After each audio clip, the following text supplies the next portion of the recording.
going on? Welcome into the building. It's your boy Tvshka. There you go. Yeah, there it is. No, wait, no. I mean, you're two. There's a door. I wish nothing wasn't like on default. I know, right? Repeating. But anyways, what's up? Welcome in. Yeah, I've really got to get a better setup because this is already hurting my back. Just like reaching over and like touching stuff. Like I'm gonna look like John Hobgoblin here pretty soon. That's an old reference. Wrecking every freaking comedian podcast, by the way. Check them out. Pretty good stuff. Pretty good. John Hobgoblin. But no, what's up? It's Tvshka and Josh, and welcome to Fantasy Fuck Around. You can say it as well in the chats. Let us know. Yeah, it's week 13. Absolutely a mixed bag, I guess, for some people. You know, I had some success, so I am happy with that. Even though week 14, whenever we get back to bye weeks, looks like that's gonna trash the rest of my season. But Josh, how was your weekend? It was good. You know, had a good Thanksgiving. Ate a lot of food, even though I don't show it, but whatever. And watched the Cowboys win 2 in a row. That was weird. What happened with that, streak, man? Andy Reid still paying off the refs, obviously. You know, got to keep a tradition going at this point. Yeah, because the refs are the one that hiked the ball into the quarterback's face. Yeah. Okay. It's all the refs' fault. It's never the Chiefs. Never the Chiefs. It wasn't the fact that the Raiders were terrible, and it was only a matter of time. They just happened to do it right then and there when their b-holes got clinched, and they couldn't. Why they are the Raiders and only win 2 games. Yep. Yeah. But for some reason, Mason Crosby always pisses off Patrick Mahomes. Oh, dude, yeah. Actually, no. Patrick's line is pissing off Patrick Mahomes. Yeah. I really do love like him and Max Crosby's kind of exchange. Because there was a lot of it where it was like, you know, tackling him out of bounds and everything, or, you know, kind of rushed past him. And you can just tell, like, they're just playfully bantering back and forth. Yeah, in that one, he had sacked him, and Max did the respectable thing and not slamming, you know, the quarterback down to the ground. You know, waited till the whistles and then let go. But yeah, no, Patrick was mad because Juwan Taylor sucks on right tackle. And then our left tackle, I think it's Wanya Morris. I can't remember who it is. He's terrible. So we cannot get TJ Humphries in fast enough. Got him off of an injury there from the Arizona Cardinals. Hopefully that works out. We actually got some other injury news later on. We'll get to, but yeah, man. You know, first off, let's just jump right into it. Let's talk about the good before we go to the bad. And holy shnikes, talking about that game, Chiefs and Raiders. There was a lot of good, you know, from Raiders, but it wasn't in the way that you would expect it. I did. Wasn't the wide receiver. It wasn't the quarterback. It wasn't even the kicker, who has probably scored more points than the rest of the team. It was your boy Brock Bowers. Woo! I just like to call him Bowser. Yeah. You know what I mean? Because, I mean, he's in villain mode, you know, no matter what, whenever you're on the Raiders team. And this kid's incredible. Absolutely electric. He actually had 1 rushing attempt for 2 yards. But really the big thing's 10 receptions for 140 yards and 1 touchdown. And honestly, probably could have had like another, like 1 or 2 given the right circumstance. Go ahead, gloat. I mean... You know, I don't like taking many victory laps, and we're going to get into where I was wrong this episode, just kind of giving a little teaser of what we're going to be talking about here. But this one, I screened it from the mountaintops. As soon as he got drafted by the Raiders, I was salivating. I'm like, I can't wait to see where he goes so I can draft him on that team. And then he went to the effing Raiders. I was like, he could have gone to literally 31 other teams, and I would have been okay. But he could have gone to the Panthers. I still would have been a little, but at least I knew they had a quarterback. It's just a dysfunctional organization with no quarterback whatsoever. And they had Devontae Adams. I'm like, he's going to take he's already been, you know, Mike Davis has already been pissed off enough, or at least Devontae Adams is pissed off enough. They're just going to force him the ball and not really give the ball to Brock Bowers. And they just have this amazing 1 in a million, to me, tight end, not Pitts, not Laporta. This guy. This guy's what I've been waiting for out of Georgia. That beautiful balding bastard known as Brock Bowers. I don't know how many B's I could put in that sentence, but Yeah, he's shown up and says, "I don't care what jersey I'm wearing. I am that dude, and I'm about to show you." Now, this is 2 years in a row that we've had a standout rookie. This is different. Yeah. He is different than Laporta. Nothing against Laporta. I think he's a solid tight end, but he is not this guy.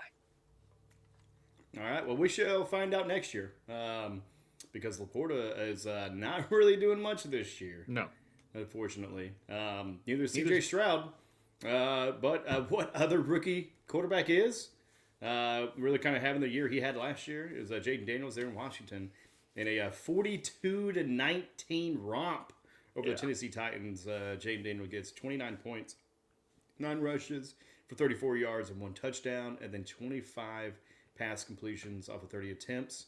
Incredible percentage right there, really, for 206 yards and 3 touchdowns. Right behind him, we'll go through the quarterbacks and then we'll jump back.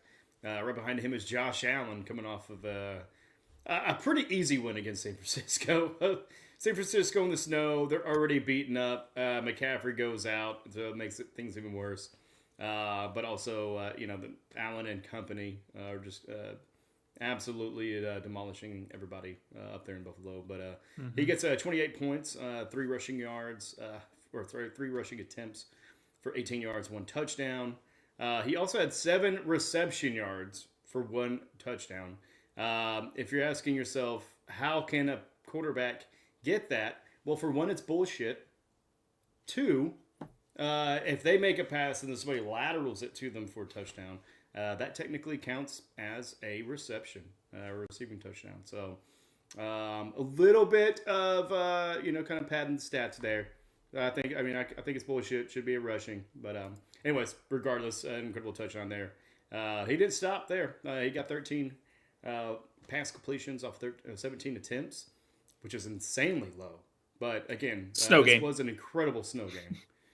Absolute whiteout. And you could watch it even just with that first quarter, everything just pack on top there in Buffalo. But 13 pass completions for 148 yards and 2 touchdowns. Very respectable, very annoying as well to watch. But another one, Russell Wilson, man, coming in hot, getting 28 points as well. No rushing touchdowns, but got 3 yards, but really 29 completions on 38 pass attempts for 414 yards and 3 touchdowns. Out of these 3 QBs, fucking flip a coin. Which one do you want this next week? Okay, so, and again, it's Josh Allen. It's Josh Allen. Dude's had a year. Mm-hmm. He's definitely should be the front runner, even though if you look at Lamar's stats, he's done better than Josh Allen this year. And then if you want to look at the matchups, Lamar beat the crap out of him. But it's not recency bias. Lamar's won it last year, so they're not going to give it to him again. Josh Daniels is having Heisman moment after Heisman moment. Sometimes highlights on top of what you're doing this year will get you that MVP, especially if you haven't won it. But there's this guy in Philadelphia, Saquon Barkley, that is going for that. Then next I would go Jaden Daniels, because Jaden Daniels heard this whisper about this guy named Bo Nix who's playing right now, was like, he ain't taking my rookie of the year. So he went on a tear. Now, granted, he was playing the Titans, and the game kind of fell in his lap. He's getting healthy now because he did have those bruised ribs for the past 3-4 weeks. So I'd take him, and then I'd go Russell Wilson, because unfortunately Russell Wilson cannot play the Bengals every week. And that Bengals defense is atrocious. You feel bad for Joe Burrow. I don't feel bad as a Jamar Chase owner. But you feel bad for Joe Burrow. You kind of feel bad for Jamar Chase. But it's just, they're just like, what can we do now?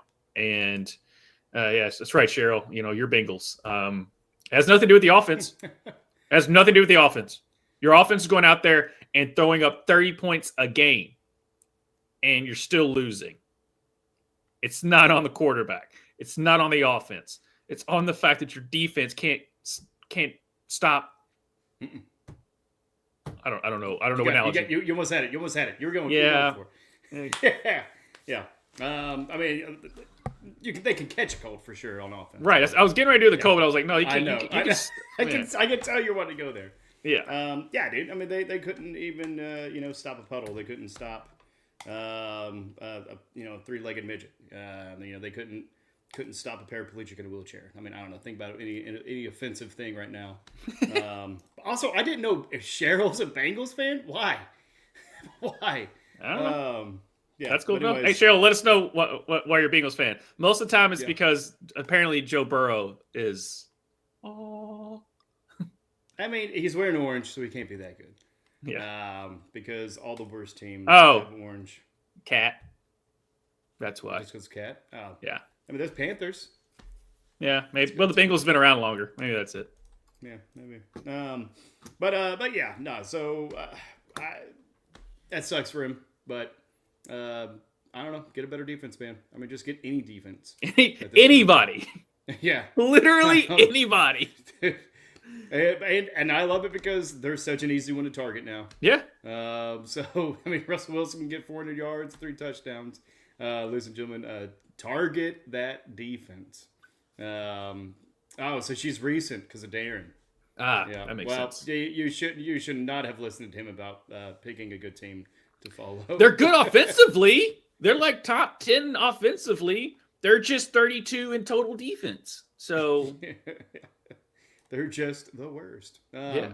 But we're talking about a lot of defense. Let's go back to offense. And who is not the worst, but actually this week's best running back is Bucky Irving. Mm-hmm. Coming in, getting 28 points, 25 carries for 152 yards, 1 touchdown, also getting you 3 receptions. So if you're in full PPR league, that's 3 points right there, and then 33 yards.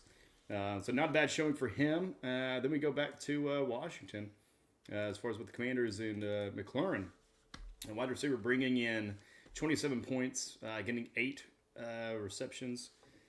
8 receptions off of 8 targets for 73 yards and 2 touchdowns. Definitely not bad at all. Then back to quarterbacks. It was Caleb Williams. I mean, they just know how to lose. I don't. They know how to lose, man. I feel like he should be docked points for the ending of the game, but Caleb Williams getting 26 points, 4 rushes for 39 yards. But really, the 20 pass completions for 256 yards and 3 touchdowns. I mean, do we want to pause there and talk about that game? Because good freaking Lord.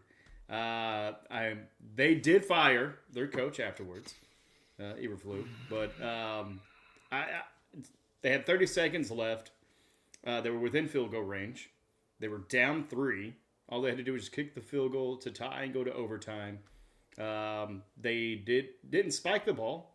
They in fact, I believe with just a few seconds left, hiked the ball through a terrible pass play, and then the game was over. Or no, took the sack. No, it took a sack. They needed that, but anyways. Then they saw the timeout left. Memes were galore were going, where it actually had pictures of an empty stadium and one person on the sideline saying Eberflus is still on the sideline trying to call a timeout. Josh, I mean, what do you say about this, if anything? Let me start with Caleb Williams. And it's the Bears' fault. Your dog understands what I'm going with, too. Okay? Not a fan. You talk about, I know we always talk about toxic relationships. Caleb Williams and me are toxic. Yep. I drafted him because I liked, DJ Moore, Keenan Allen, the rookie Roma Dunze, Swift. Didn't realize the offensive line was trash. But then, a couple of games in. So I dropped him. Couple of games in. Caleb Williams. Maybe he's starting to get his feet under him. Pick him back up. Doesn't realize how to spell football. Drop him. Then he goes off again. I don't know what to do with you. I can see it. But as a fantasy owner, I'm like Ricky Bobby with my hands. I don't know what to do with you. And then Matt Eberflus. I think everyone in America that was watching that game did the Pulp Fiction meme. Was that it? Yeah. Does that really just happen? Did just? Literally, you saw Dan Campbell, and he had his headset on going, man, do we just win? Like, he was like, do I take it off? Right. Is that there's a second, there's got to be a second he's going to put on there, right? Yeah. Do we call timeout for them? Is this how it's going? And Eberflus just like, oh yeah, I'm fired. You knew the writing was on the wall anyway, but the thing is the play before, you literally let both defensive ends just free and sack Caleb. And apparently that was supposed to be a QB draw, and that was on Caleb. But I'm like, I don't care if it's QB draw. Why the hell are you letting two defensive ends go free? That didn't make any sense to me either. Yeah, you at least pop them and then you roll out. Right. Yeah. And it just hurt even worse of how bad that I'm a Dallas fan. I have Mike McCarthy as my coach, and even he was just like, that was bad clock management. Like, that's how bad it was. It was the worst clock management I've ever seen in my life. You know what else was the worst thing I've ever seen in my life? Ohio State losing to Michigan this weekend. But that's not what this show's about. Ooh, boy. That was one of the worst losses I've ever seen either. But Jonas on Rev wrap it up. That's my little plug there. When I talk about that. But this was the biggest, like, what the hell did I thought I've seen it all in my 30 plus years of watching football. I thought this was I've seen it all. And by God, Matt Eberflus goes, hold my beer. Because this was the biggest sign of dysfunction, ineptitude, and the fact that you are an NFL head coach boggles my mind. The fact that he went in the press conference like, well, we're going to run this play. Well, you didn't tell your team. Mm-hmm. Yeah. Didn't communicate in enough time. No. Didn't give them the play. I mean, even at that point, whenever you get under 2 minutes, I mean, you kind of have the 2 minute drill of, hey, this is what we're looking at. All right. So we're going to do this, this, and this. All right. So that's the next ones, because you get to the line, you hike. You get to the line and a hike. I mean, you just keep it moving. You run tempo. And apparently the only tempo he knows is slow, because that was ridiculous. There's so many times the Bears have just found a way to lose this year. And it's other than I will give them that as far as polls goes.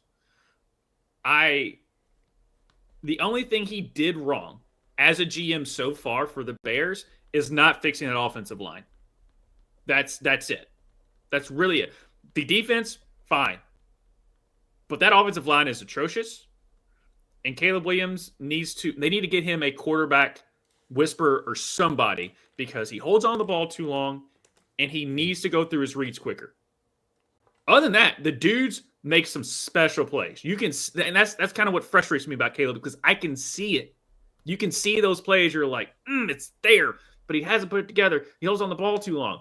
And some of this loss is on Caleb because he took that sack that pushed him back way out of field goal range, so he couldn't even kick the field goal. So that play call made no sense to me, or Caleb didn't understand the play call.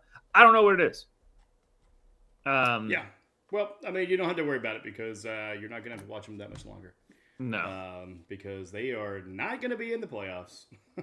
But shout out to the owners who fired him after his press conference on Monday. Or whatever it was, on Sunday or whatever. Yeah, that's a good question. I feel like it was like Saturday. Yeah, what was it? Was it Thanksgiving? So Friday? They fired him the next day, so Friday. Yeah. I don't know. Thanksgiving weekend always is like it all jumbles together. So.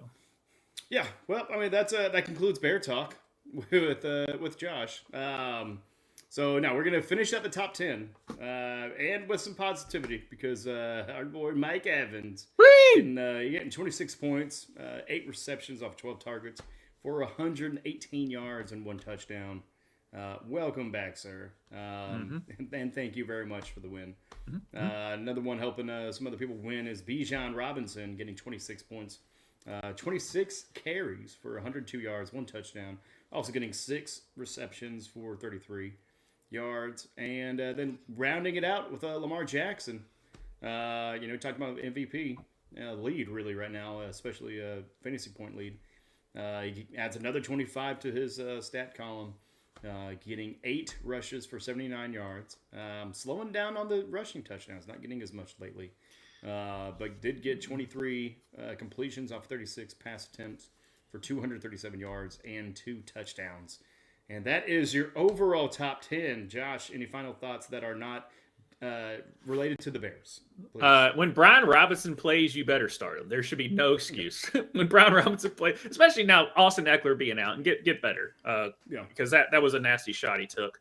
And also, we'll get into Trevor Lawrence situation a little bit later. But yeah, and Mike Evans, I think this might be the first year in his 12-year career he's not going to go over 1,000 yards, and that's just because of injuries, which is still insane to me. That thing. So yeah, guys, he should be a first ballot gold jacket dude. I mean, I don't know what else you want from a receiver for what he's doing. And Lamar. I mean, yes, the rushing touchdowns are down, but you got Derrick Henry. Like, why put your quarterback through that? He was short of 300 yards, but you know who would have had 300 yards for the Ravens? Joe Flacco. Yeah.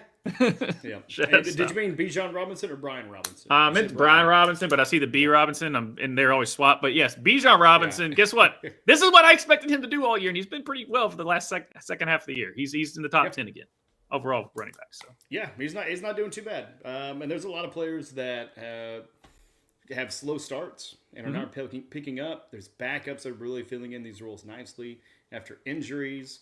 And we'll get to some more of that when we talk about hindsight as far as being 2020 in the league. But yeah. Again, sorry, Cheryl, that Darren made you watch them, because that's the worst thing you could do to somebody.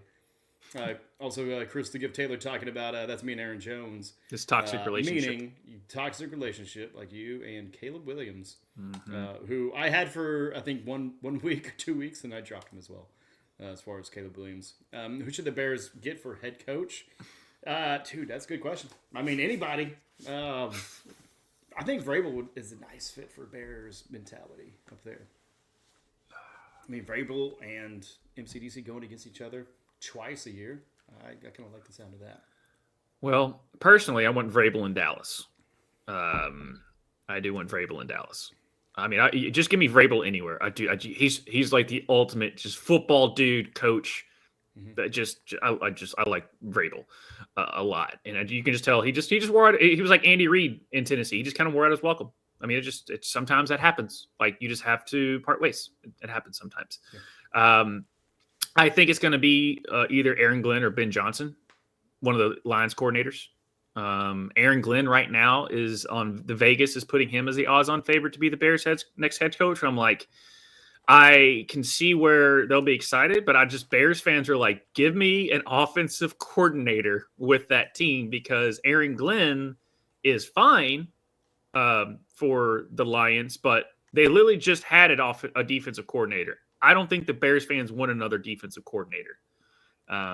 Obviously, Ben Johnson is like the hot commodity. Vrabel obviously is sitting there nicely. I mean, they might do something crazy and hire Bill Belichick, but I don't know about that. I think Bill's good at what he's doing right now with the Mannings and being on and doing his analysis. Because who knew Bill, who says 3 words in every press conference, is an amazing analyst that he could translate to that. But no, I would think it'd be Ben Johnson. Give me and Mike McCarthy's trying to hold on to his job, but give me Vrabel down in Dallas.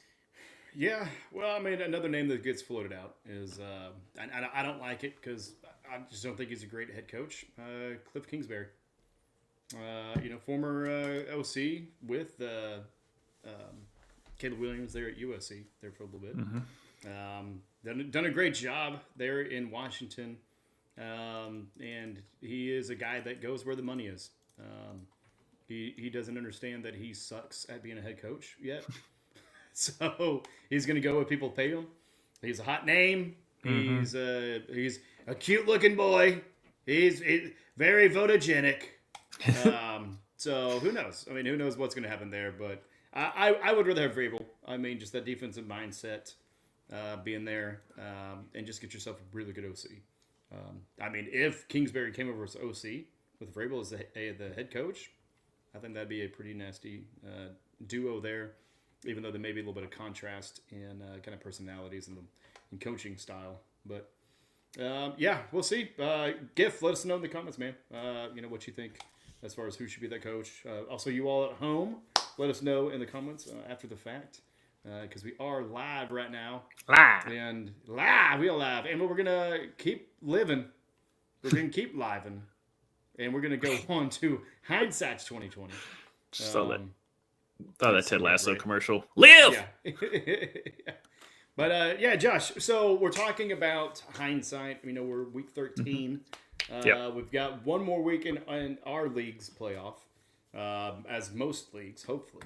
If your league has the championship in week 18, you should quit that league immediately, because that is going to be a trash week to have your championship, because teams are basically taking their own bye if they're in the playoff scene. And, here we go. Gift says, Mike is overrated for me. If you're talking about McCarthy, yeah, dude, he's the worst. But yeah, talking about Vrabel, okay. No, to each their own. But no, I mean, we're looking back on it, right? Because there are draft picks that we held up in such high regard that they were going to save our fucking fantasy year, and then they never showed up, or they did show up, and then they left. Or they never showed up, then they showed up for 2-3 weeks, and then they got injured last night. I mean, that's the bad side. You also got the good side, where some of these, surprise waiver darlings that we just did not anticipate, didn't get their opportunity to really shine until an injury happened, or really just them being a rookie, just kind of figuring the system out, and just having to take, like a few weeks to really get their feet set. So anyways, with that regard, hindsight 2020, what you got for us, bud? So we're going to start off with the bad. If you had like the top 4 picks in your league, you're effed. Because they probably went in some order of CMC, Tyreek Hill, Breece Hall, and CeeDee Lamb. Let's just throw those 4 out there. Yeah. CMC and Tyreek Hill are the biggest culprits of you can't get them off your roster, but you and so you have to keep them on your roster. And then when they play, they don't do stuff. They don't do anything. Now, Tyreek, I was saying there on this show week after week, I'm like, I mean, you can move him, but as soon as you move him, if you're going to move him, you better move him now, because once Tua comes back, you're not going to be, no one's going to give you the value or a steal that you could get. And the fact that he can't produce, or you trade him away for what you think you can get, and then he goes off. He hasn't done anything. The only person that has benefited from Tua coming back is Achane. That's it. And Jonnu Smith. But Johnny was already kind of doing all right. But Jonnu Smith, that was the only of Miami. Now, Waddle's had a couple of good weeks here recently, but Tyreek, for being Tyreek, ever since week 1, he hasn't done diddly crap. And then CMC, I mean, apparently he should have just sat out the whole season, because his dad went on, he got hurt again this past game, and it looked like an Achilles. But then his dad said they're both on IR. I mean, he's on IR, but that was bad there. Breece Hall has just been not milk carton-esque this season, which is insane to me. Now, some can blame it on Aaron Rodgers and the dysfunction of the New York Jets, and the fact that Aaron likes to throw the ball rather than just give the ball to Breece Hall. That could be taken into account. But those are big culprits there. Mark Andrews has finally showed up towards the last half of the season. And so those are what I have. Now, for you, who are the ones that you were like, oh, this guy's going to be great, but didn't really work out? Because those are those guys that I've got written down. I mean, yeah, one of them we almost drafted and paid a lot of money for. Yeah. Sam Laporta. Mm-hmm. We did get, in our dynasty, we did get Breece Hall, who kind of showed up at the end. Bijan's definitely has, but yeah, I mean, tight end, I would say Laporta. Quarterback, Dalton Kincaid. Yeah. Another tight end, Dalton Kincaid for sure, but quarterback, CJ Stroud. Running back, I mean, the obvious ones, Christian McCaffrey and such, but I would say Etienne. He's one that just never really kind of came into fruition. Mm-hmm. Not sure what happened there. Then wide receiver. I mean, take your pick, but I think to me, to my friend for sure, being a 49ers fan, Brandon Ayuk is the worst. Waste of money, waste of draft pick, waste of fantasy, any relevancy. Like, I mean, he gets paid, he holds out, gets paid, then gets injured. And even whenever he was here, he just never showed up. And I don't know. It just seems like that was something that they really could have saved a lot of money, and got some of these other position players kind of filled in, especially now that they're having all these injury issues. I just feel like almost single-handedly Ayuk kind of ruined the 49ers season. Yeah. I mean, the whole 49ers, other than George Kittle, really has been underwhelming. Mm-hmm. Debo has been sick, hurt, you name it. He's on that list. Yeah. And then, obviously Ayuk, Juwan Jennings couldn't stay healthy. Brock Purdy couldn't stay healthy. Even though I never targeted Brock Purdy, it was just like, 10th round, if Brock Purdy's there, sure, I'm taking him. But I'm not targeting Brock Purdy because that's not how it works. On the waiver. I mean, if you had Baker Mayfield on the waiver wire, right, the drafts, I mean, you definitely had Brock Purdy or should have. What was one hindsight 2020 that you were looking at the draft, but you were just had a couple question marks, and so you avoided, and then you look back, you're like, should have got him. Oh my God, man. Dude, that's a good question. I mean, Saquon. Give me some of yours. Let me think about that real quick. Saquon. My draft board. But I was never really like late in the draft. Yeah. Where I could get Saquon, and when I was late in the draft, and especially our draft, Bijan Robinson was there. So I'm not going to take Bijan at that point. I mean, heck, Derrick Henry's taking over Bijan now. I'm like, hindsight. But I was thinking Derrick Henry and Saquon. Saquon was a late first for me, especially in a 12-man league. And Derrick Henry was a second round, even though I just knew people were going to take a stab at him. So those are two that I'm like, should have really picked one of those two guys up. Just really didn't take into account. I knew Saquon would come back with a fury and a vengeance, just because of with the chip on his shoulder, and I knew how good he was. There's a difference between. Yeah, I just didn't realize that Derrick Henry was still a specimen. So that's the one that I'm pretty sure everyone's looking back being like, I should have drafted him, is Derrick Henry. Well, unfortunately in our league, Derrick Henry was drafted pick 6. Yeah, I mean, shout out to that. So somebody knew, which is Smoke, so shout out Smoke. Yeah, shout out Smoke. But no, like, really, like, kind of looking at it, it's the people that changed teams. Because you don't know, for one, how much they got left in the tank. Some of them are going off of injury changes. They get injured, they get healed up, and then they get dropped or traded. So one was Joe Mixon. That was one of the biggest ones that I just wish. Being an Oklahoma guy, fucking love Joe. I had him in previous years whenever he was with the Bengals on my fantasy team. With that one, it was just like maybe he's washed up. It was almost like a Stephon Diggs kind of situation where. It was just like, but there's already kind of a guy there, and they're a young team. Maybe he's just going to be more of a locker room guy, or just, kind of coming in every now and then and, kind of being the short, kind of helping out with the short game or something of that nature. But unlike Stephon Diggs, Joe Mixon showed up and showed out and has won a lot of weeks for people and may win some seasons for people. Who knows? Mm-hmm. But yeah, he's definitely one. I mean, Henry going to the other team. There's much others that Josh Jacobs, the team switch. Yeah, Jacobs. Yeah, they going to there in Green Bay. It was just kind of some of those where it's just you don't know exactly how they're going to jive with the rest of that team.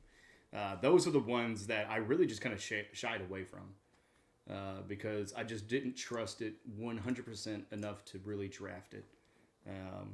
And also in hindsight, I wish I didn't draft 4 wide receivers at the gate. And that's another hindsight. It would have worked, man. It would have worked. AJ Brown, Marvin Harrison Jr., Christian Olave, Mike Evans, fucking bomb ass picks, dude. And then you account like all of their weeks combined, how they've actually played and or scored over 10 points. Not great. No, not great. No. And Marvin, I was back and forth on. Because I was like, it could work. I think he's an amazing athlete, but I just something about I don't know. Yeah, I just didn't that offensive scheme. I don't know. It just didn't. And Kyler, it's because it's Arizona. Yeah, I mean, it's one of those things where it's like they haven't shown a whole lot of consistency enough for us to really trust them 100%. And even this year, they haven't done it. All they've done is just maintain that mediocrity as far as having like some spikes of good games, but really just having a lot of low, fantasy production. Yeah, and James Conner's been honestly pretty damn good this year. Yeah. Trey McBride last week though, you son of a bitch. Yeah, Trey McBride, he's been solid this year. Hadn't scored. He has. Josh Allen has more receptions than freaking Trey McBride, but he's still a top 5 tight end on the year, or right around there. Which is crazy. Absolutely. I hope he doesn't score the rest of the year. I know, right? You know what I mean? Just so he could be a top 5 tight end without scoring touchdowns. Yeah. And then just next year just goes fucking bananas and scores touchdowns. I would highlight as far as what you were saying with the players that went to a different at least running back wise, that went to a different team and still played well. Yeah. Was Tony Pollard, but Pollard's pretty much doing exactly where you drafted him. So that's why I can't highlight him. Whereas Henry, Jacobs, Mixon, and Barkley have just been and I was targeting Josh Jacobs based on where he was drafted, and I got him in a couple of drafts, and it's worked out pretty well. But I didn't get Mixon, Henry, or Saquon in any of the 3,800 leagues that I'm in, and it stinks for a little bit. But yeah, and hand up. I was wrong on where I should have drafted him, even though it was I'm with you. Sorry.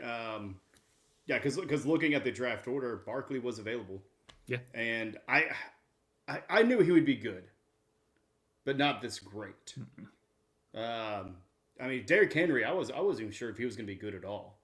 I mean, if he was there the 3rd, 4th round, then if I wasn't on this trajectory of, as far as the wide receiver format that I was going on. Barkley's got to be one of the biggest misses.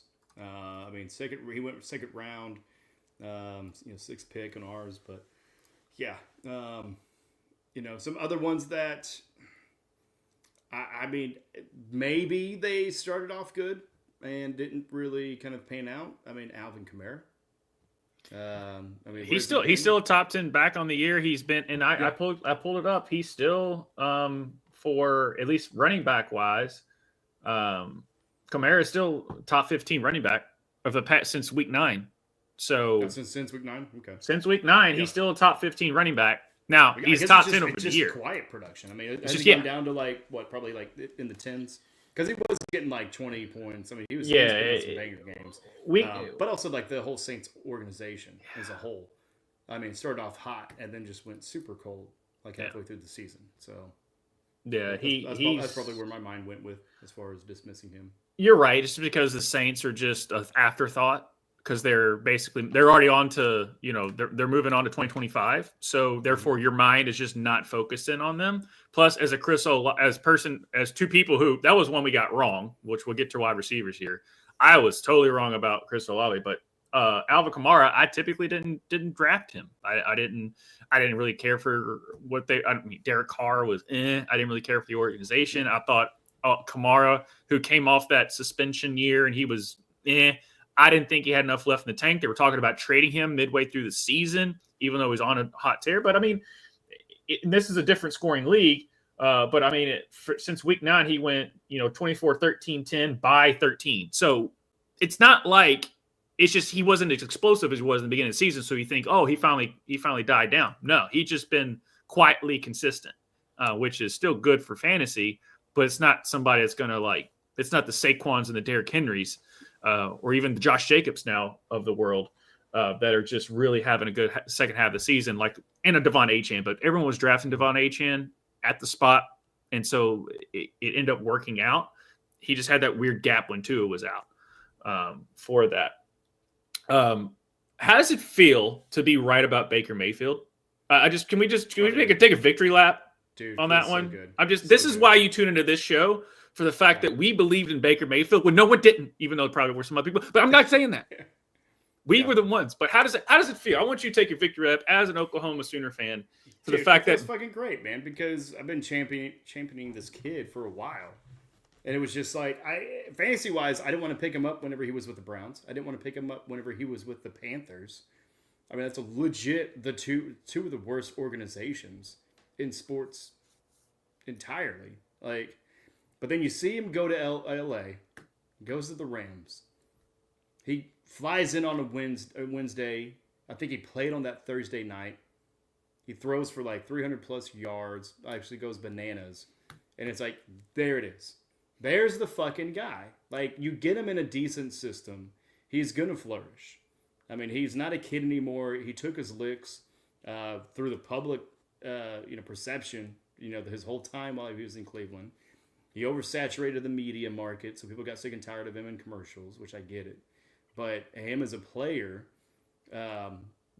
probably just grew to appreciate a functioning organization, that much more than the next person. And probably within those organizations really figured out, hey, they're not going to teach me well. They're not going to be able to guide me. So I've got to do it for myself. So he probably learned quite a bit of independence as far as, regiment and, just kind of training and such of that nature. So I'm just happy for them. I mean, for him, coming into, following Brady's footsteps is definitely no easy thing to do. Last year, maybe wasn't necessarily the best, but man, steps up. I mean, he's got freaking, at the beginning of the year, he had Godwin and he had Evans. And, and Bucky Irving wasn't even a household name yet. Neither was, Kate Otten. But just through a lot of that turmoil, still kind of persevering. The final weeks, I'm kind of hesitant to play him, to be honest. I mean, because I'm looking at Bo Nix, who I have, and it's like, Bo's too pretty damn good. And, we're talking about this on Monday night, and they just entered the third quarter. So it's 25-31. So this actually turned out to be a game. Mm-hmm. I believe at one point it was 31-17. So so this is actually becoming a game now going into the fourth quarter. Yeah. But yeah, man, I mean, I take your lap as well. I mean, because, with Baker Mayfield, but then, you also were really high on Bowser himself, as far as Brock Bowser. Yeah, Brock Bowers.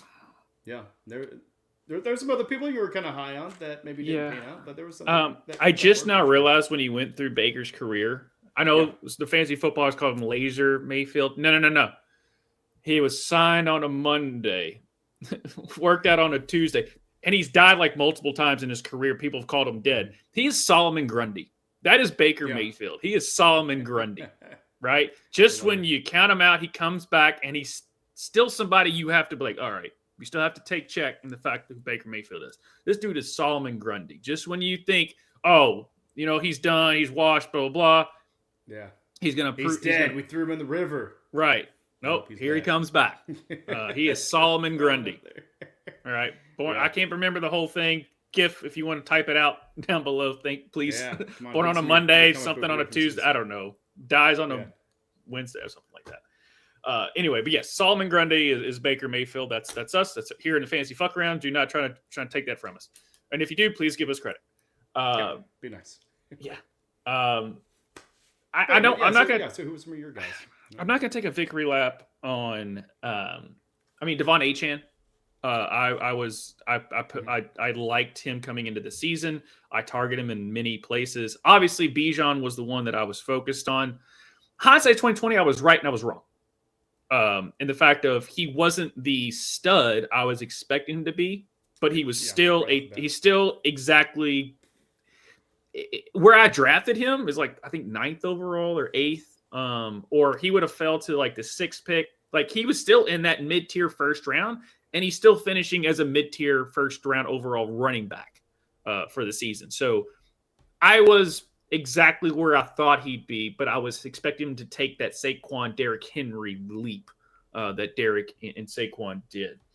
I drafted him 7th, and currently, in the last few weeks, because we're talking about week 9 through 13, and some of the stats we're looking at, everybody for home.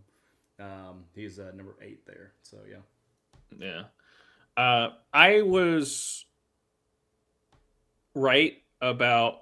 Obviously, I was right about Brock Bowers. I mean, yeah, that's kind of the number one on the totem pole as far as what I was right about coming into this season. I was afraid of his team, but he was going to be drafted late.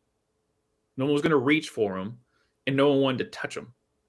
I was sort of right about Calvin Ridley, but then Banana Man figured out that he could just throw it long, and Calvin Ridley's going to catch it. So Calvin's got a little bit better. I was right about Garrett Wilson to an extent, but that's more of a reach on that. yeah, that's a long reach. Yeah, it's a long reach. I wish I was right about for most anybody on the Jets team. Yeah, it's a long reach.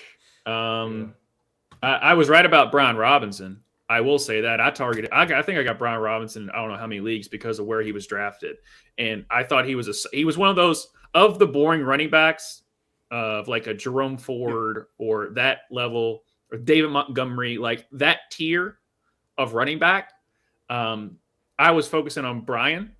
Brian worked out.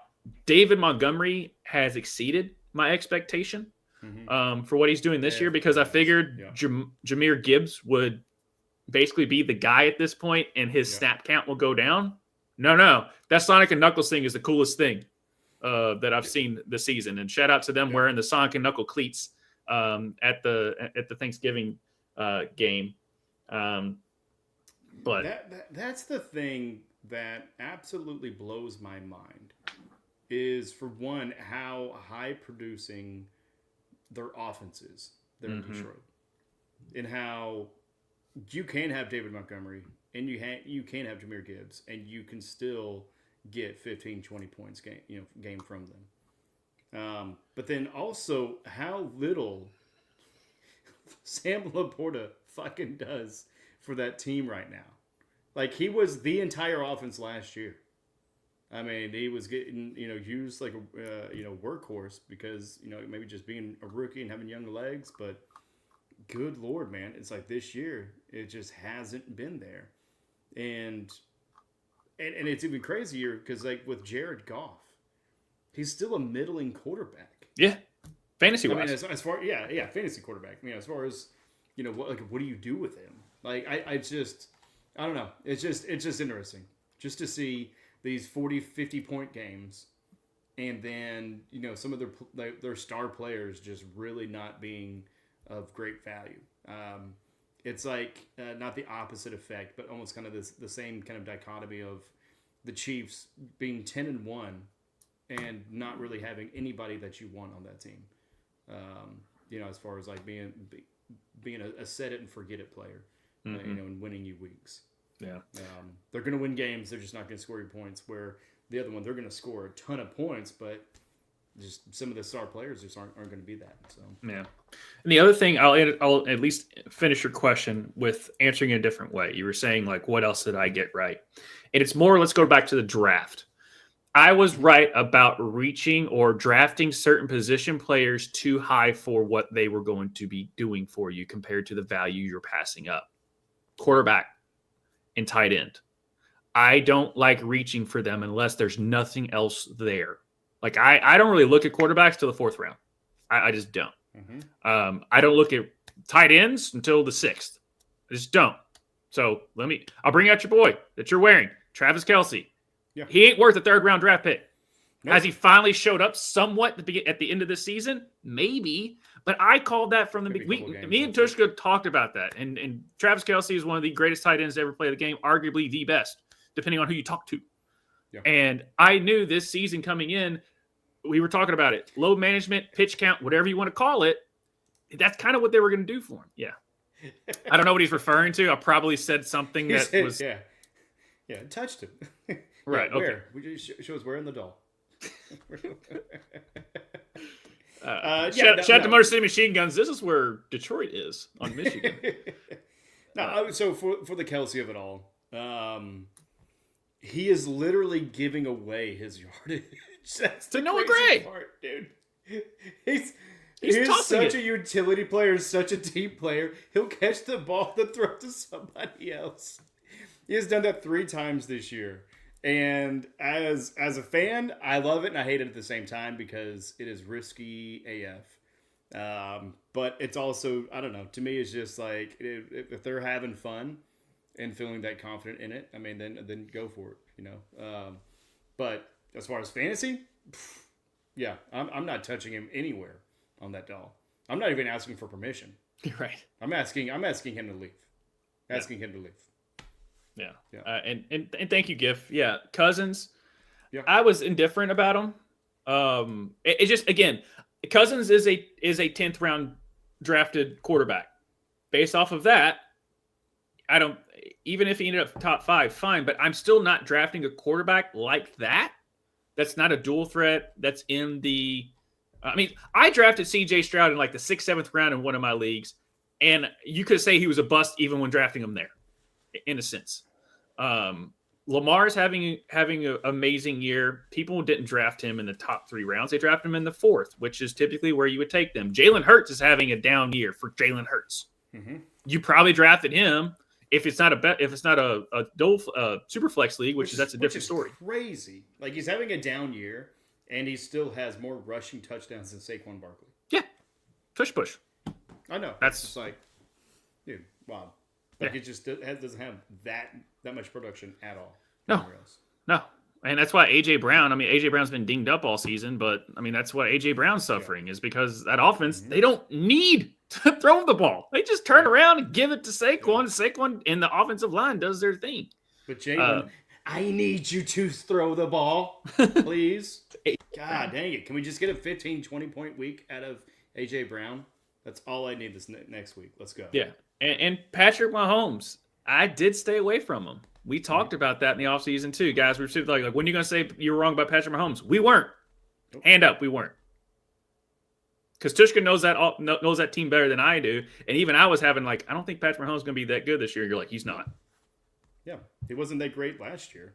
And we had high hopes for the production to be up. But we also had a lot of injuries. You had Hollywood Brown even before the season started. And then you had the whole, court hearing and such with Rashee Rice kind of looming as far as holding that back. Mm-hmm. But even then, even if we had Brown, he may be, getting an extra touchdown, maybe 2, but definitely not even for the first half of the season. And honestly, if fantasy football could extend into the playoffs, that would be amazing because the Chiefs are probably going to light it up a little bit more because we are going to be getting Hollywood Brown. Not to spoil some of the injury talk, but Hollywood Brown will be coming back before the end of the year. Unfortunately, it's just probably going to be week 17, maybe week 18. So you guys, maybe you can pick him up if you're in the championship game, either at the top or at the bottom. You might be able to pick them up, but realistically, they're probably just going to save him for the playoffs, and then open on all cylinders with him and Hopkins and Juju. Even though Rashee Rice will be out the rest of the year, but it's just you had high hopes for the offense overall to be more productive, but even then, it would have been spread out. Yeah, because that is just the nature of that beast as far as Kansas City.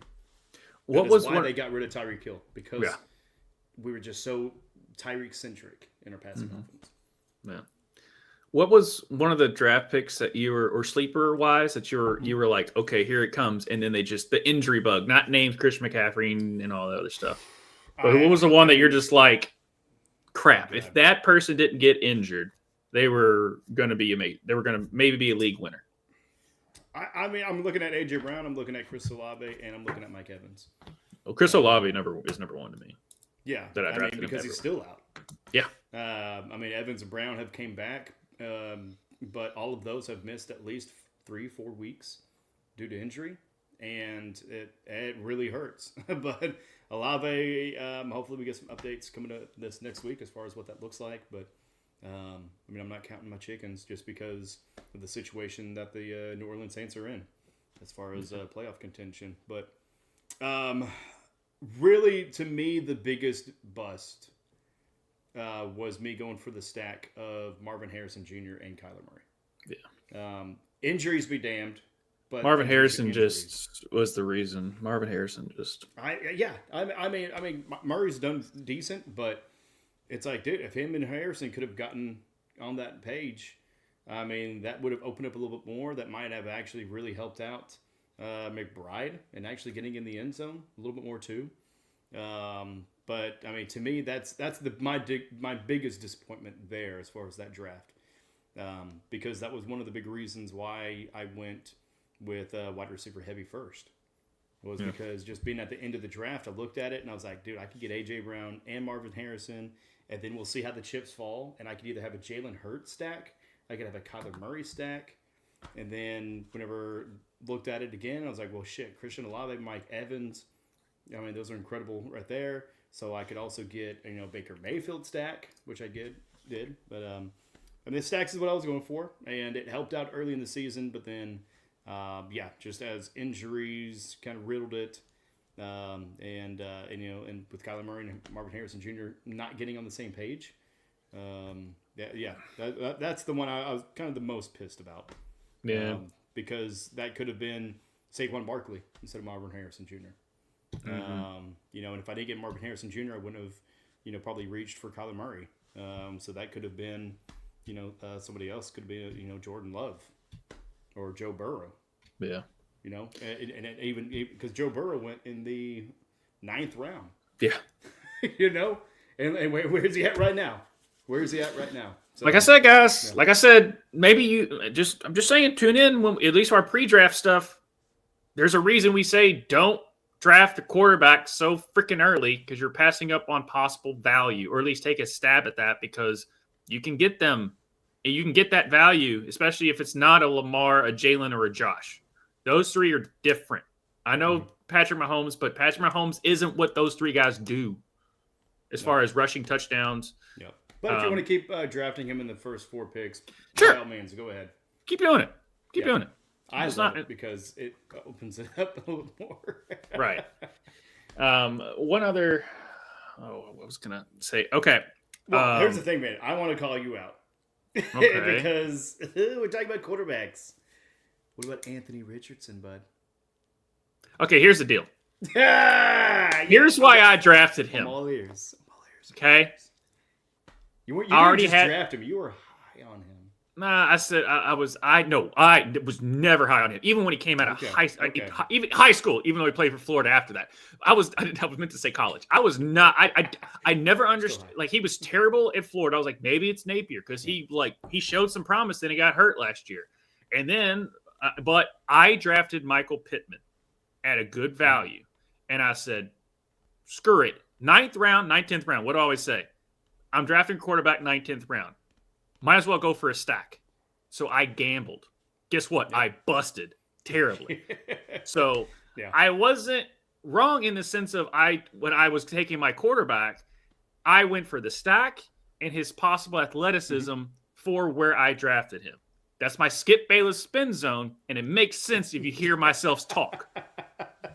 Well, your 8th round quarterback pick is better than bust is better than my 5th round. Even though the quarterback wasn't the bust, it was a wide receiver. Look at my last pick. There's a reason I typically don't draft 2 quarterbacks.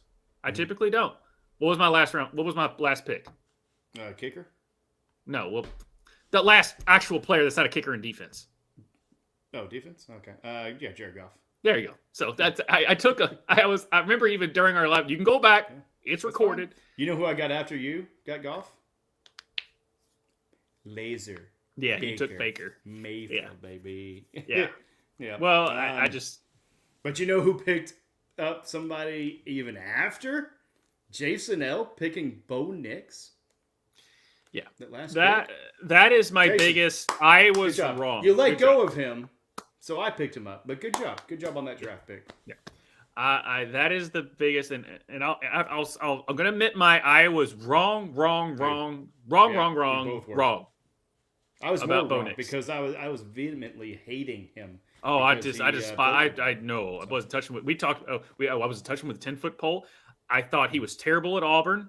He went to Oregon, which is more of, I was like, is it a system thing? Here's all the question marks. Same thing I said about Jaden Daniels. Okay. But at least I figured Jaden Daniels would be athletic enough and decent enough. I was okay with taking Jaden late. But and here's why. A lot of change there. It was head coach change, offensive coordinator change. I mean, you had so many player changes as well. So nobody knew what the Commanders were going to be. No. Until we fucking saw them show up. Yeah, and then Cliff Kingsbury, he's a good offensive coordinator. Who knew? Sorry. Warriors, come out and play. Good movie, though. Yeah. But yeah, Bo Nix, he was terrible at Auburn, and then he went to Oregon. He was good. He had a good Heisman campaign as far as what he did, but I was like, Pac-12 is terrible at defense, so your numbers are always going to look good. And is it a system thing with Oregon? He goes to Denver, whose offense was never – they couldn't even spell it the year before. Then I'm like, it ain't going to work. And then they name him the starter. I'm like, well, because no one else is good.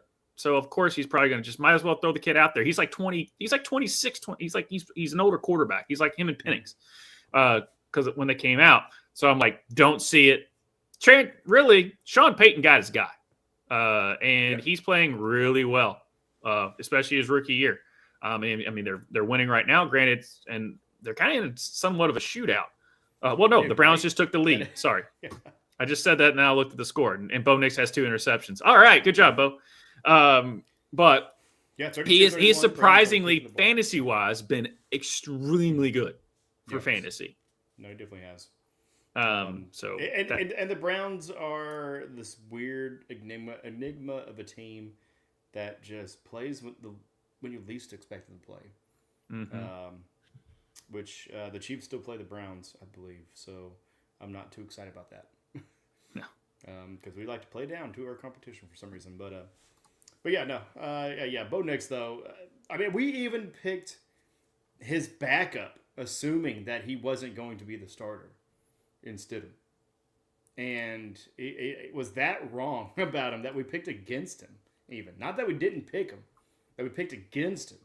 And no, he's proved himself to be very well in that system. And like you said, I mean, he's the coach's guy, so he's going to be there for a while. Yeah, and Sean Payton knows what the hell he's doing. And I think they're going to do a good job of building a team around him. I mean, will Sean Payton be there more than 5 years? Probably not. Just because age, probably just retirement. But he's getting paid to build them a team. And then probably, finding a good coach to select a young guy to take over. And so we'll see what that looks like. But, I mean, Nix, he could be like a Flacco. Where, he's never – he may win you a Super Bowl every once in a while. But, he could be in the league a very long time just because of the way he plays, the way he takes care of his body. He doesn't really put himself in too much risk or harm's way. He's not he's not sliding and getting concussions.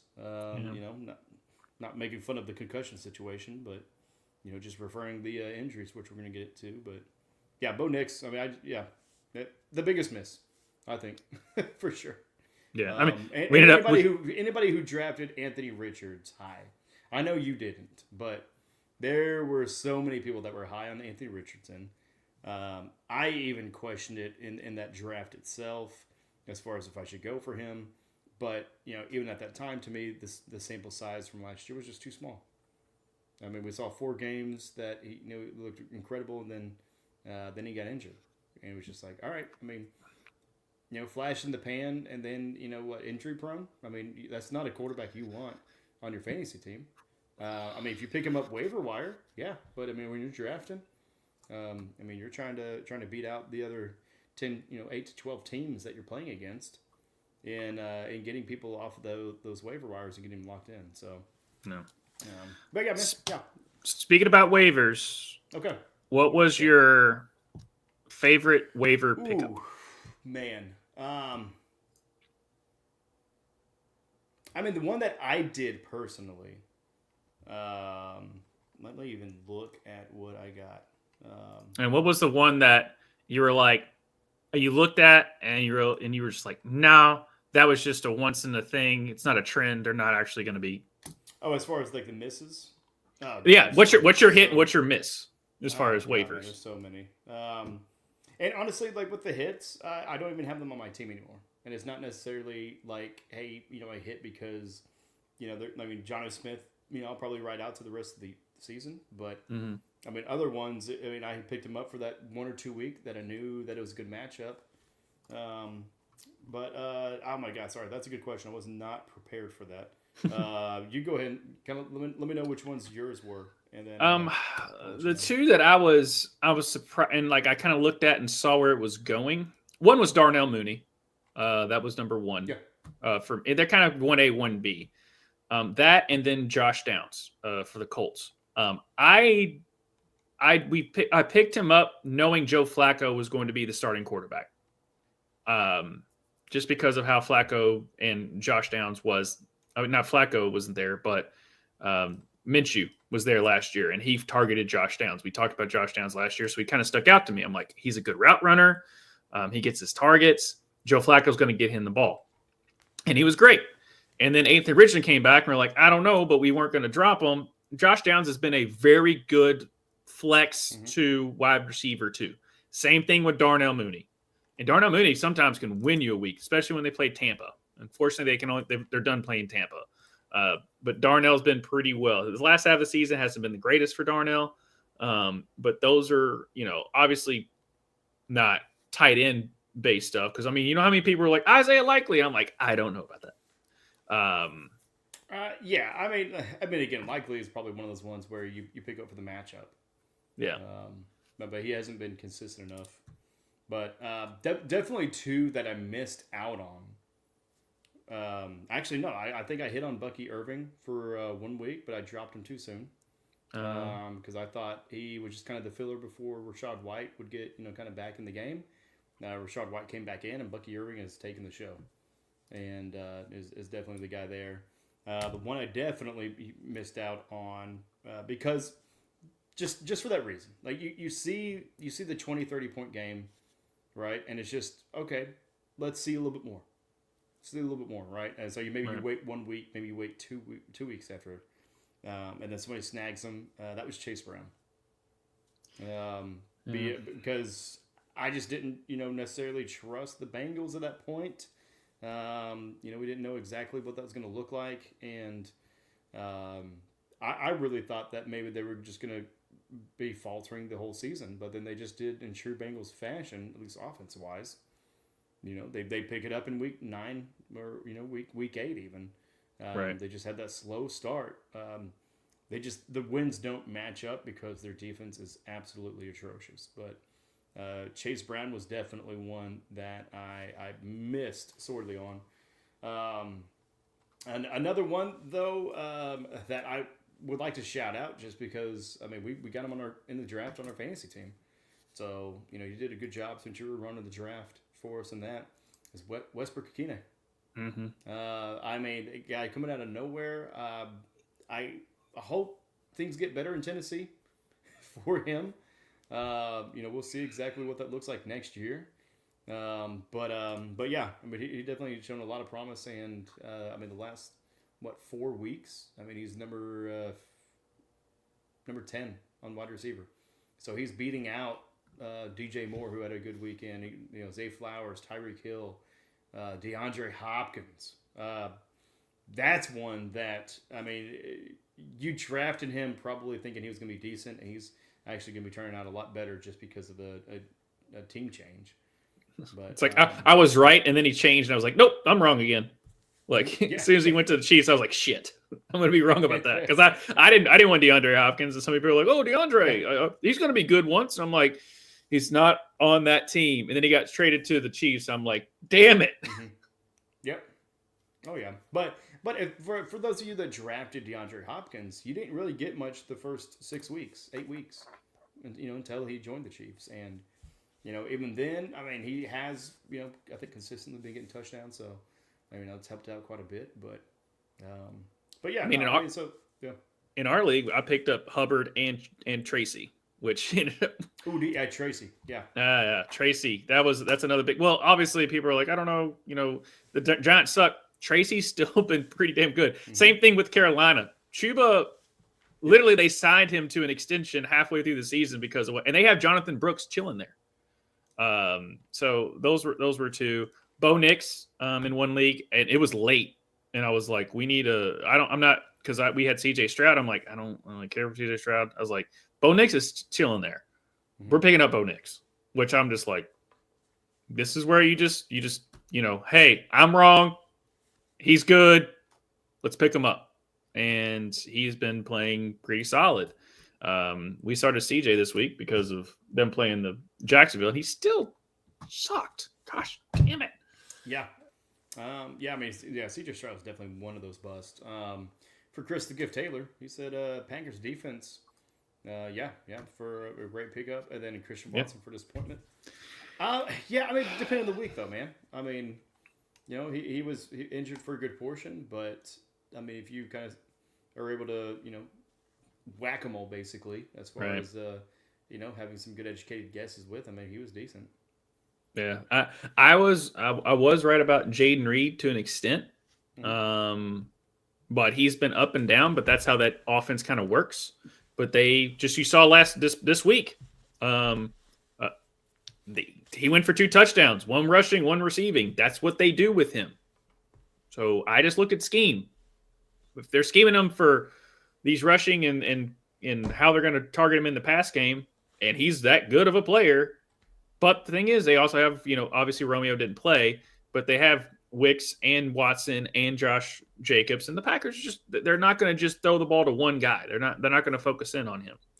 All right. So my last question, because I know we're at about an hour 11 for you, is what is your best dart throw?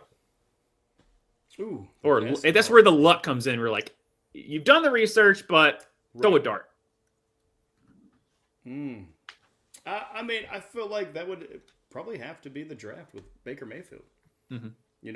Because a big part of me drafting him, because at that point, I mean, you had Lawrence, you had Bo Nix, but that wasn't on my radar at all. You had Aaron Rodgers, you had, some big names there. I'm trying to think who else was available at that point, but for him, it was just. Dude, I just really was passionate about him being a good quarterback and just him always being in bad situations as far as with organizations. And, just really wanted to kind of support it, and that fucking worked. I mean, That was a fucking bullseye. That was a Buccaneer bullseye bonanza with Baker. You know what I mean? You did the alliterations earlier. I just wanted to join the club. That was probably mine. And I mean, part research. I think more of the pick was actually heart. It was more of just being a Sooner fan and just really hoping for the guy, and it worked out so far.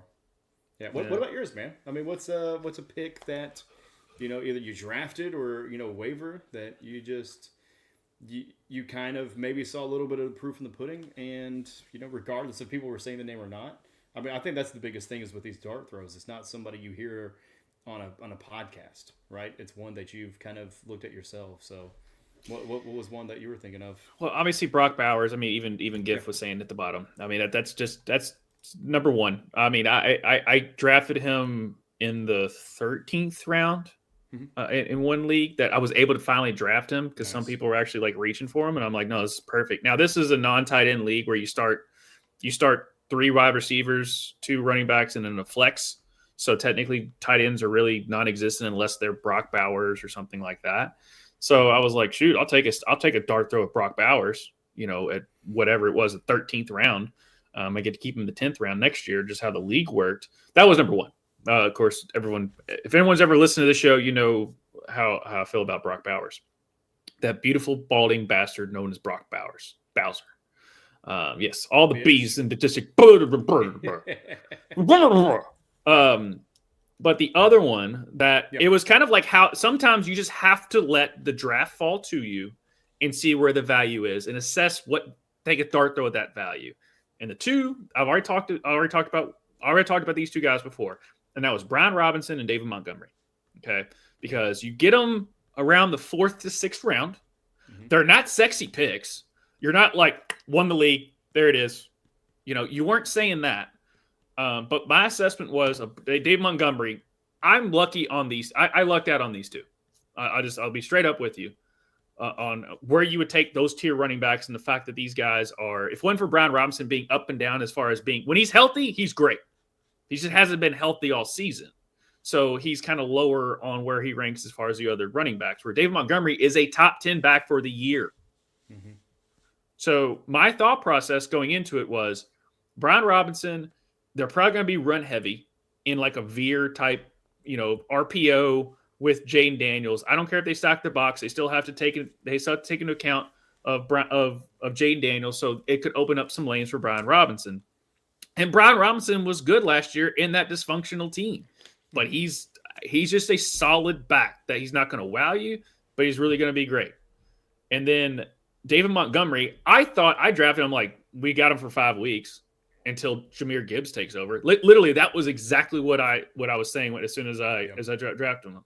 I was like, we got him for 5 weeks. Didn't realize I was going to be 13 weeks in and be like, hey, David Montgomery, Sonic and Knuckles. Like, did not think that was going to happen. So that's where I kind of got. Those are the 3 guys that stuck out to me. And then the biggest one that I lucked out on in this other draft.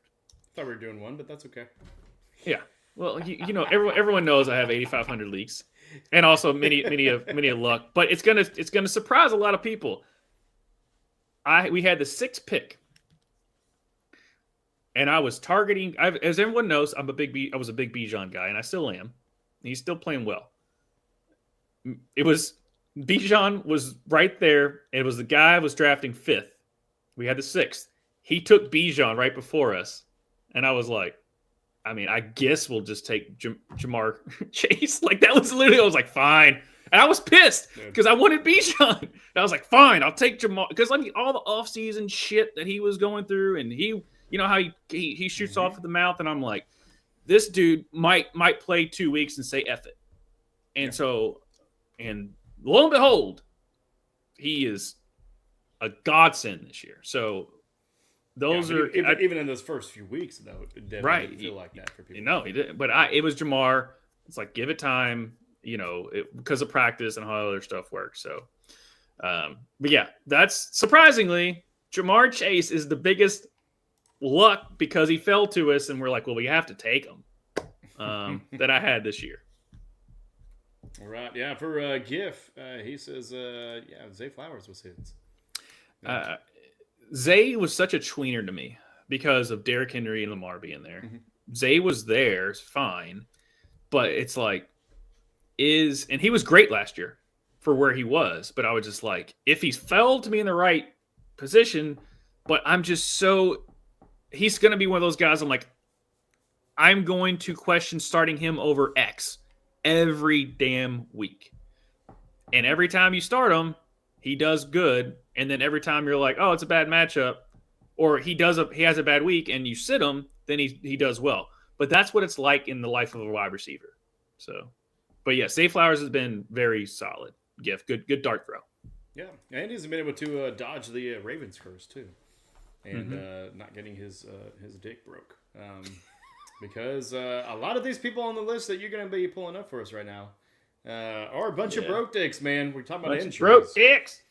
Talking about people that, unfortunately, just didn't slide early enough, or maybe it just came back from, Achilles tendonitis, whatever the hell that was. Maybe they came back too soon. Hinting at the 2 major ones, but injuries. What do you got for us this week? Well, we got, speaking about Ravens and broke dicks, even though that's not actually what the injury is, but Rashad Bateman did get dinged up during the game. It was his knee.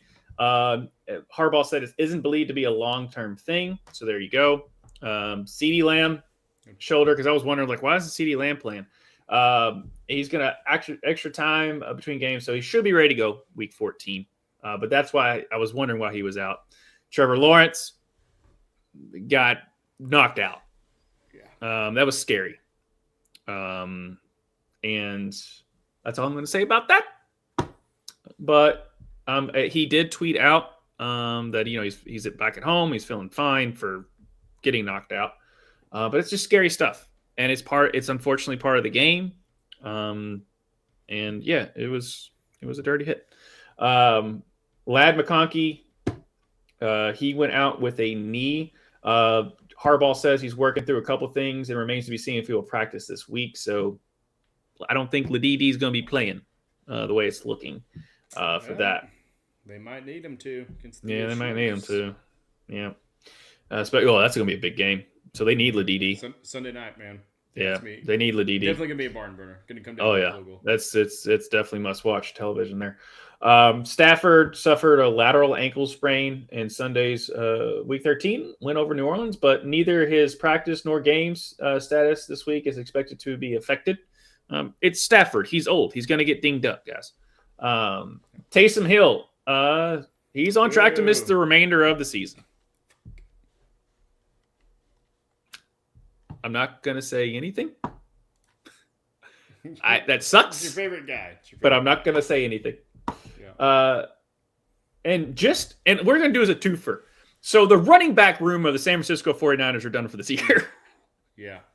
Because Chris McCaffrey, as we all know, it looked like he popped his Achilles, but apparently that wasn't it. It was his knee, but he's on IR, and so is Jordan PCL, Mason. I believe, specifically. Yes, PCL. I think it's what his dad said. But Jordan Mason's also on injured reserve as well for his ankle. So, which I think was they didn't announce that until this morning. No, that coach is Shanahan is the worst on giving injury updates. Just the worst. DK Metcalf missed 2 plays during Sunday's 26-21 win over the Jets to have his knee examined by trainers. He tweaked his knee, basically, on that. Then we did a bunch of tests and stuff, and I think he's doing all right now. So that's what the coach said. That's definitely not a doctor speak of, we did some tests and stuff. Like that, you see a doctor come out and say that, that'd be hilarious. Bucky Irving said Monday that he's feeling much better after suffering a hip injury on a kickoff return. But his stats didn't say he got injured his hip. That's for sure. No, definitely not. Baker Mayfield is dealing with some soreness after being cleated in the back on his right. So was it a dirty play or was it just a... I think he just got stepped on. I don't even know if it was his own guy or not. But yeah, that specific play I didn't see if that was dirty or not. But gotcha. That's always fun whenever mid-game you see put to questionable. It's like right. Great. Went from healthy to questionable. Like no. Yeah. This is not going to happen again. He's not a wide receiver. Yeah. And then last but not least, our favorite person, Noah Brown, suffered a rib injury during Sunday's game against the Titans. So that's all I got. Yeah. Yay. I love how you listed half of my team. Half my players right there. So yeah. I mean, for these, obviously Taysom Hill. I mean, if they're talking about him looking to be out for the remainder of the season, you're dropping. So I guess let's just do a fun little game called Drop or Not. Okay. Rashad Bateman. Are you going to drop him or not? Oh, I'm dropping him. All right. CeeDee Lamb. You can't drop him. Yeah, right. Exactly. Yeah. Trevor Lawrence. Didn't know why he was on your roster. Exactly. Nothing against you. I don't know why he's on the roster. Yeah. That's like, if that's the question you're asking, then you're not that great. No. Because even if you're in a 12 or a 24-person league team, you should have a better option than Trevor Lawrence. Lad McConkey. I'm not dropping him. Right? No, this kid's been great. I'd love to call him McClunky, just being a Star Wars fan. But Matthew Stafford. It depends on who's on waivers. Yeah. Typically I'm not. If you have Stafford on your team, it's a spot start depending on the defense they're playing. You typically aren't rostering him for more than a couple weeks, or because your quarterback is on bye, or you are just shuffling quarterbacks. Yeah, no, I'm with you there. I mean, same with Jameson Hill, and of course, been the whole genesis of this game. But Jordan Mason, Christian McCaffrey. I mean, you got to drop Christian McCaffrey. He's done.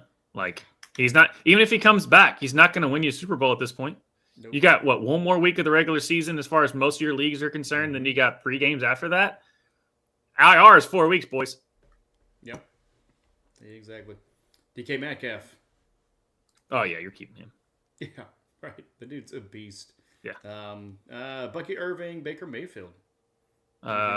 Baker may be a question. I think if he's on your team and you don't have a better quarterback, I don't think you should drop him. I think you might want to question on who else to start, but I don't think you should drop him. Bucky Irving, he's going to be fine. Yeah, no, I'm definitely next week sitting Baker Mayfield at the very least. Unless there's something that pops up waiver-wise where somebody drops somebody else absolutely incredible, and I feel like I can trust, that backup quarterback that I have, which right now is Bo Nix, which not doing too shabby. 41 points, but... Ooh, we won. Oh, that was a close catch. But yeah, 32 to 41, 44 seconds left. And there's a flag on the play after what looked like an 184-yard pass attempt. Pass interference on the defense. Good, bro. We may have to watch the rest of this game because this is getting a little spicy. I mean, it is a 9-point difference, so yeah, it's a 2-score game. But we've already seen, I think, at least 1, if not 2, onside kicks this year so far. So could very well happen. But we do have some people in the chat. There we go. Leo Wyatt saying just got off this trade. Lamar Jackson and Jameson Wilson for Joe Burrow and Judy. I mean, where are you thinking on that one? I mean, we talked about Joe Burrow. Really, the last few weeks has been scoring more than Lamar Jackson. But I mean, are you going away from the number 1 on the season for Joe Burrow, and is Judy enough to compensate that for Jameson Williams? The quarterbacks, no. The wide receivers, yes. So if you can find another way to get Judy without trading Lamar, that would be the way I would go. And again, Leo, if you're, it depends on your team, on your league. He has Burrow and Judy. So would you take that trade now, knowing that he's actually gaining Lamar Jackson and Jameson Williams? Probably. Yeah. I mean, JMO's they're really putting him in the offense. Now, granted, they have so many weapons, it's kind of crazy. But they're scheming JMO a lot more now. As long as JMO doesn't JMO himself, he should be fine. So, and plus, game. Cool. Denver Broncos intercepted in the end zone, and just took a knee, and they're shaking hands. 32 to 41. That is your final. And but yeah. But I would do the Lamar JMO for Burrow, Judy. Yeah, I mean, because Lamar Jackson, they're still in it. I mean, Joe Burrow may have some gutter time, but if there's really any question about injury or such of that nature, he's not going to be playing through anything.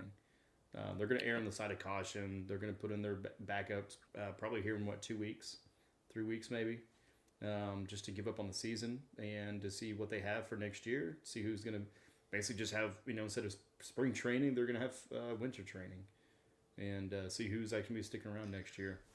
That's what worries me about Jamar Chase. Yeah, right. So well, maybe you should trade him tonight. Actually, no, you can't. Game's over. Sorry. No, I'm not trading Jamar Chase. You kidding me? Come on, please. But and that's a good point. And that's kind of overthinking in a way, but it's also something to keep in mind is who's out of the playoffs. So that team might approach the game a little bit differently, especially like Tvshka was saying. It's a great point. If Joe gets dinged up in any sense, they're not going to force it. If Jamar gets dinged up at any point of the game, they're not going to force it. Now, granted, if they haven't reached their their thing as far as their statistics and their bonuses, they might still be competing for that.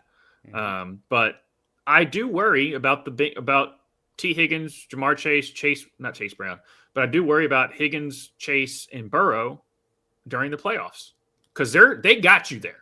And that's the thing. They got you there. But here's the number one rule. Do not steer away from who got you there. Do not overthink it. If you have Jamar Chase, you play Jamar Chase. If you have Joe Burrow, you play Joe Burrow. If you have T. Higgins, you play T. Higgins. Depending on who you have in wide receiver, T. Higgins is a little bit of a question mark. I was going to say T. Higgins. That might be a spot to start. Maybe it's just you can have a conversation about in your head, but you are starting Jamar Chase and Joe Burrow unless you have Lamar or Josh Allen. I'll put it that way. Yeah. Also, hopefully you hurry up and accepted that trade offer and that it went through because, in our Ruckus League, trade deadline was going to week 13, which is pretty late.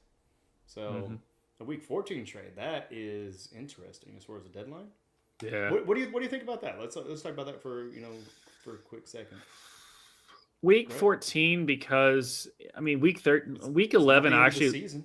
Yeah, week 11 is actually my favorable week because typically by week 11 you kind of people that because it keeps away from people just giving a player for a bad player if they're already out of it.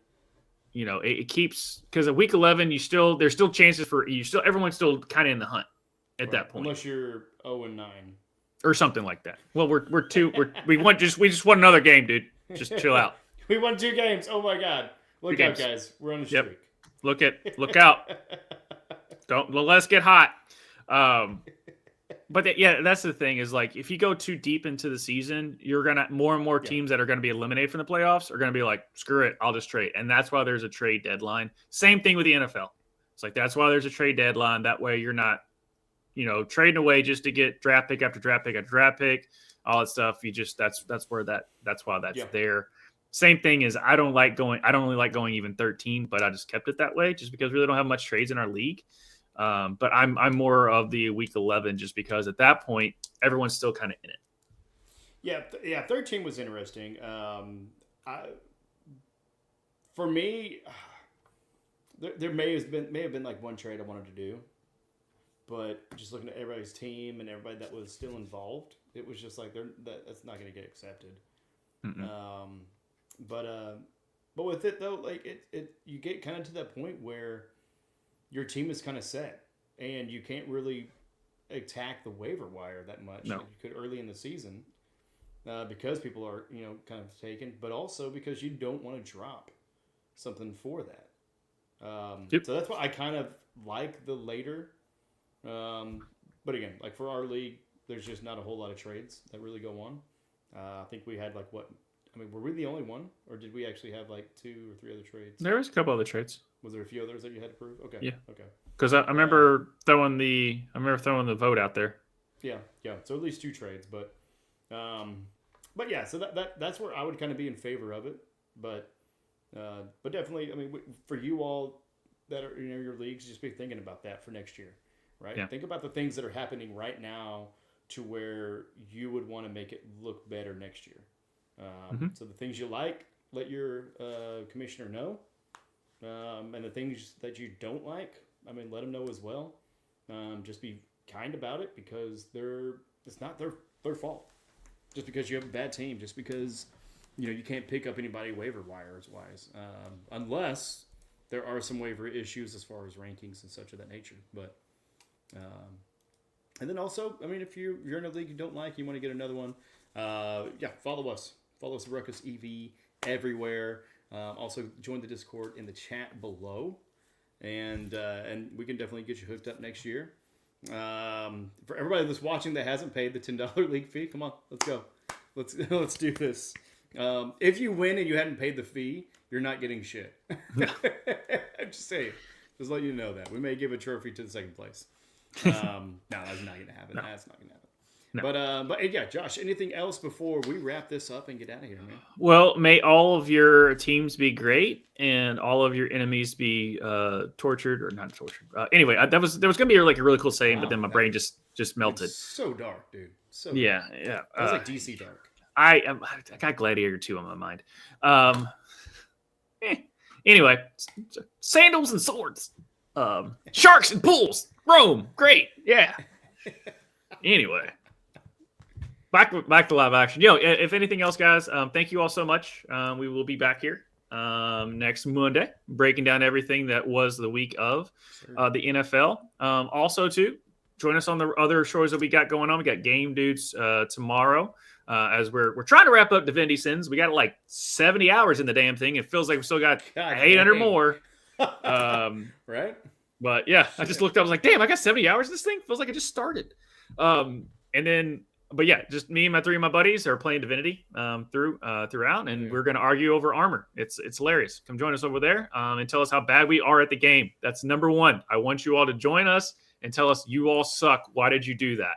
And then we'll reload it and do what you told us to do.